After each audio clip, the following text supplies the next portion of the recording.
As we say goodbye to the volatile housing market of 2023, what are the experts predicting for 2024? Hi, I'm Celeste with Century 21 Northwest, and Happy New Year. Let's take a look at what the real estate experts are saying. And prediction 1, after being sidelined for most of 2023 due to higher mortgage rates, buyers will re-enter the market, with all indicators pointing to interest rates coming down, making the market more affordable. Does this mean we will see interest rates fall back down to the low rates of 2020? Probably not.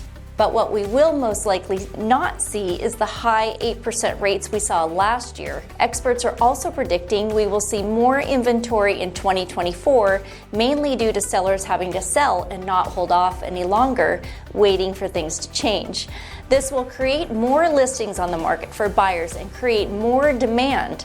We're also expected to see more buyers purchasing fixer-uppers rather than turnkey properties. This is a new trend that proves more attractive to buyers rather than turnkey properties that need no updating.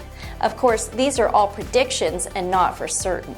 We all know the real estate market is volatile, and we do not have a crystal ball. So if you'd like more housing market information for your area, please feel free to contact my team and me. Let us help you with your next strategic move, whether you're buying or you're selling. I'm Celeste with Century 21 Northwest, and let's make your real estate dreams your reality.